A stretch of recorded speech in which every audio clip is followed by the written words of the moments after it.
Welcome to Young Lives Lost, Gone But Not Forgotten, a series focused on young lives cut tragically short. In America, a child is shot every hour and hundreds die. These are their stories.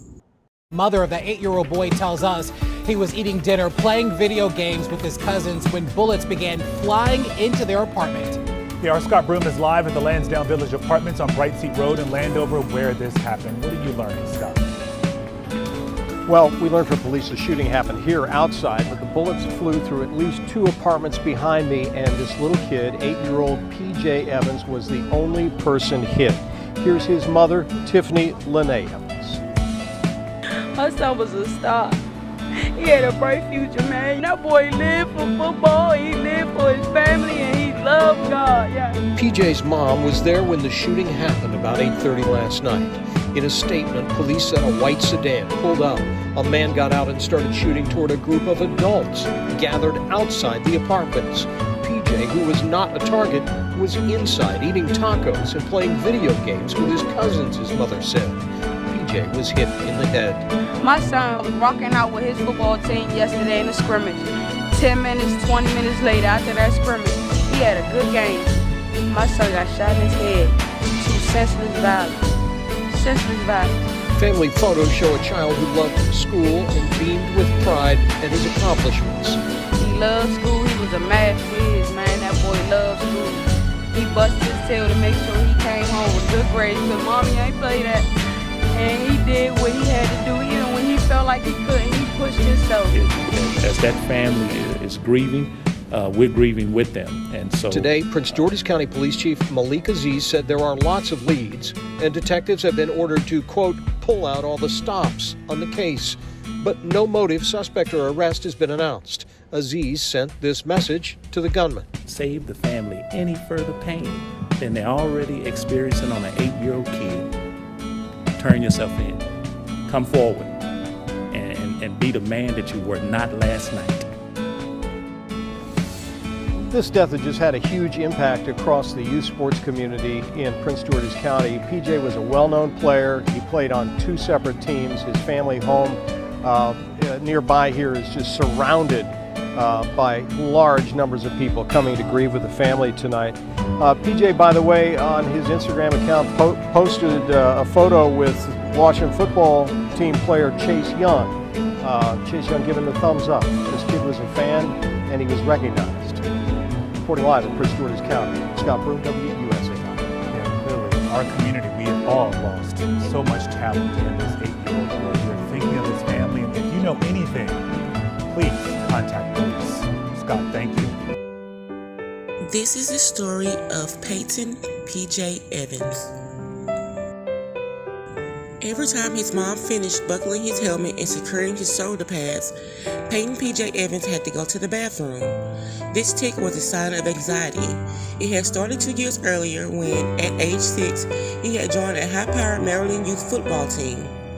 PJ wasn't used to playing with kids who knew football as well as he did. It made him feel small and a little bit scared. "Mom, I'm not the star anymore," he said one day as the two trekked across a turf field in search of the nearest toilet. Tiffany Evans knew that wasn't true. PJ, quite literally, was born to play football. On Valentine's Day in 2013, he flew out of her body with such force that the doctor caught him like a football. Tiffany declared in that moment that her son would have a knack for the sport and a big heart, and she was right. As he grew up in DC's Maryland suburbs, PJ became a fierce defensive tackle, renowned at a local training center for consistently asking his coaches what he could do more to improve. He dreamed of being an NFL player, and as his mom liked to joke, he already started to eat like one. Only 8 years old, the boy weighed nearly 150 pounds. PJ also developed a love for music that, from an early age, seemed to bring him a sense of peace. He would ask his mom to blast Gladys Knight and Patti LaBelle in the car, and then he would belt out Michael Jackson's Man in the Mirror as soon as they got home.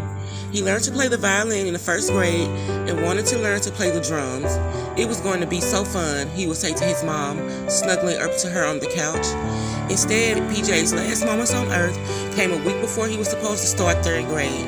It was Taco Tuesday, and he was spending that August 24th sitting at his cousin's dining room table in Landover, Maryland, with a fried salmon taco in his hand. "Hey Mom," he exclaimed, his mouth still full. "This taco bussin'." Less than 2 minutes later, gunfire erupted outside. A bullet shattered the front porch window. Tiffany, sitting on the patio, screamed for someone to grab the kids. She didn't know that her son was already slumped over at the table, the taco still in his hand.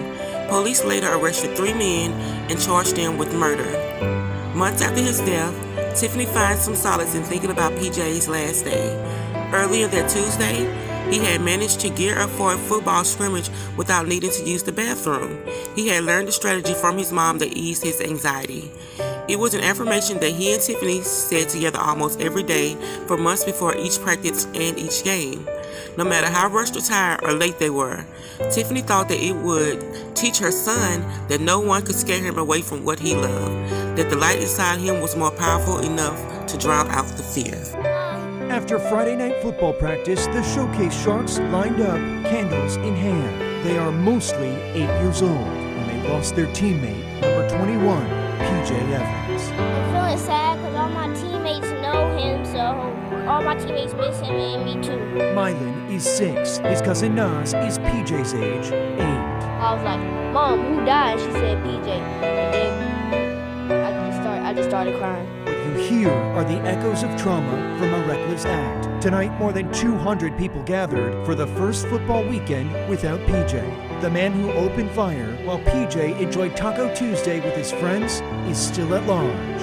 I mean, by me having an 8-year-old myself, I mean, it's pretty tough, man. I mean, I couldn't imagine losing my son to some senseless violence like that. Police are still offering a $25,000 reward, stressing all tips will remain strictly confidential. Parents here point to those who have lost so much, all before turning 10. All I want to say is RIP to PJ because he was a great friend and a great friend to my cousin Davies. In Landover, Mike Valerio, WUSA 9. "I believe in myself. I believe in myself," he and Tiffany said together that day, holding hands in the car when they arrived at the game. "Without God, I'm nothing, but with God, I'm everything." Then he ran onto the field. Good evening, I'm Leslie Foster. Let's start with those brand new updates in the murder of PJ Evans. 3 men are now facing charges in his shooting death. Police say little PJ was shot and killed in Prince George's County.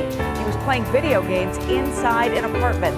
Mike Valerio has followed this story very closely. And Mike, you just spoke with PJ's family.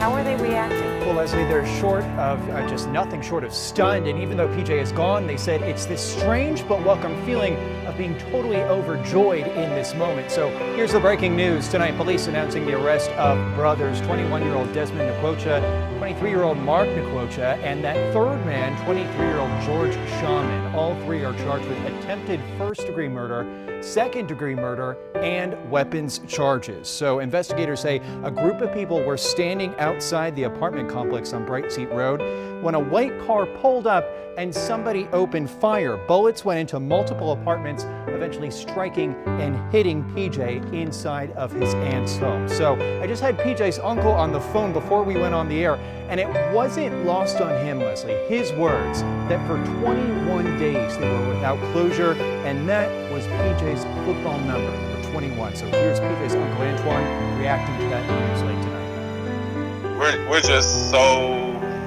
happy that these individuals are off the street and they cannot commit this crime with anybody else. So yeah, we're overwhelmed, with emotions right now. Happy, sad, we just buried PJ on Friday. So for us, we're still struggling with those emotions, but this is a good day. This is a good day. So PJ had big dreams to join the NFL and a big heart, the boy born on Valentine's Day. So to sum up here, Leslie, there's going to be a news conference with everybody who was involved in this arrest tomorrow at 11 a.m. The family will be there with state's attorneys, with police and detectives. And Antoine wanted to thank everybody watching here tonight who has come to all of these vigils, the funeral, and for their tips that ultimately led to 3 arrests in this case. Leslie? Glad to hear this gives that family some measure of comfort. Doesn't bring PJ back, but it does bring them a little bit of comfort. Rest in peace, Peyton PJ Evans. Gone but not forgotten.